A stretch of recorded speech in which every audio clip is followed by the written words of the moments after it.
You know, there's something I hear a lot from folks over 70, something that weighs on their minds more than almost anything else. It's the worry that one day they might just move into a nursing home. Maybe you've felt that fear yourself, or maybe you've seen friends or loved ones go through it. And let's be honest, no one wants to leave their home, their independence, their familiar routines behind. But here's the good news. It doesn't have to be inevitable. In fact, there are simple, practical things you can start doing right now to stay strong, healthy, and independent for years to come. That's exactly what we're going to talk about today. 6 simple strategies that can help you avoid needing a nursing home and keep living life on your terms. These aren't drastic changes or impossible tasks. They're small, everyday habits that add up to a big difference. So let's dive in, starting with the very first thing you should focus on. Movement. Now, I know what you might be thinking. I'm not as spry as I used to be, or exercise, at my age. But here's the thing. Movement isn't about running marathons or lifting heavy weights. It's about keeping your body strong enough to do the things you love, whether that's gardening, playing with grandkids, or just getting out of bed without help. The key is consistency. A short walk every day, some gentle stretching, or even chair exercises can work wonders for your strength and balance. And when you keep your muscles active, you're also helping your bones stay strong, your heart stay healthy, and your mind stay sharp. But movement isn't just about the body, it's about the mind too. Which brings me to the second strategy, staying socially connected.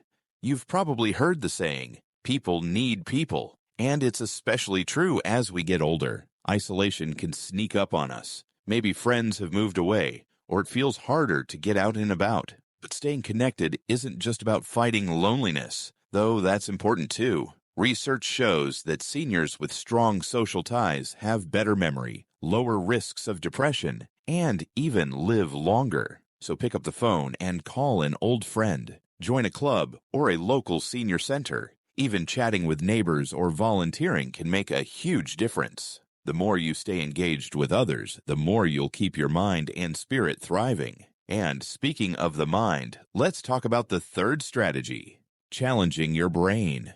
Just like your muscles, your brain needs exercise to stay strong. Now, that doesn't mean you have to take up calculus or learn a dozen new languages, unless you want to. Simple things like puzzles, reading, or even trying a new recipe can keep your mind sharp. The idea is to break out of autopilot, to give your brain something new to chew on. Because when you keep learning, you're not just passing the time, you're building a kind of mental resilience that can help stave off memory loss and keep you independent longer. Now, we've covered 3 powerful strategies so far: keeping your body moving, staying socially connected, and giving your brain a workout. But there's more to explore. And the next steps are just as important, because staying independent isn't just about what you do. It's also about what you avoid and how you set yourself up for success in the years ahead.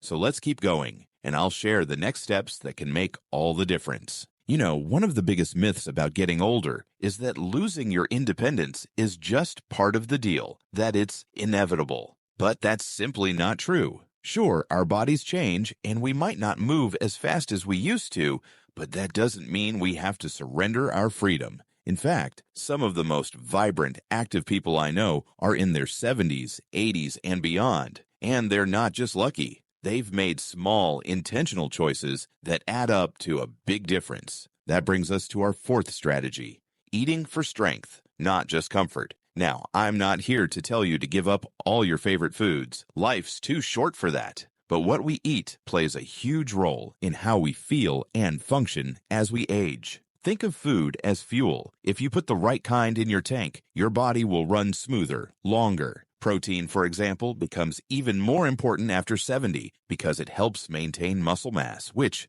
as we talked about earlier, is key for staying mobile. Foods like eggs, beans, yogurt, and lean meats can make a real difference. And don't forget about fiber. Keeping your digestion running smoothly means fewer complications down the road. It doesn't have to be complicated either. Even small swaps like choosing whole grains over white bread or adding an extra vegetable to your plate can have a big impact over time. Now, let's talk about something that doesn't get enough attention but can make or break your independence: Your home setup. This is our fifth strategy. You might not realize it, but the way your house is arranged could be setting you up for falls or frustration. And falls, as you probably know, are one of the biggest reasons seniors end up needing extra care. But here's the good news. A few simple tweaks can make your home safer and easier to navigate. Start with the basics. Clear clutter from walkways. Add grab bars in the bathroom, and make sure your lighting is bright enough, especially at night. If stairs are getting tricky, consider moving your bedroom downstairs if possible, or at least adding sturdy handrails. These changes might seem small, but they can mean the difference between staying in your home and being forced to leave it. And while we're on the subject of prevention, let's talk about the sixth strategy: staying on top of your health before problems start. So many people wait until something hurts or stops working before they see a doctor, but by then it's often harder to fix. Instead, think of your body like a car. Regular checkups are like oil changes. They keep everything running smoothly and catch little issues before they turn into big ones. That means staying up to date with screenings, hearing tests, and vision checks. It also means being honest with your doctor about any concerns, no matter how small. Because here's the truth. The earlier you address a problem, the more options you'll have, and the better your chances of staying independent. Now, we've covered a lot so far, from keeping your body and mind active to eating well, making your home safer, and staying proactive with your health. But there's one more piece to this puzzle, and it's just as important as all the others. Because even with the best habits, life can throw curveballs, and being prepared makes all the difference. So let's talk about how to plan ahead so you can face the future with confidence, not fear. You know, when I talk to people about staying independent as they age, there's often one big worry that lingers beneath the surface: the fear of the unknown. What if something unexpected happens? What if an injury or illness changes everything overnight? It's a natural concern, but here's the thing. While we can't predict the future, we can prepare for it. And that brings us to our final and perhaps most empowering strategy: planning ahead so life's surprises don't derail you. This isn't about dwelling on the worst-case scenarios. It's about giving yourself peace of mind. Start by having honest conversations with your family. Who would help make decisions if you couldn't? Do they know your wishes when it comes to medical care or living arrangements? Putting these things in writing, whether it's a healthcare directive, a power of attorney, or even just a letter outlining your preferences, means your voice will be heard, no matter what. And while it might feel uncomfortable at first, you'll find it lifts a weight off your shoulders.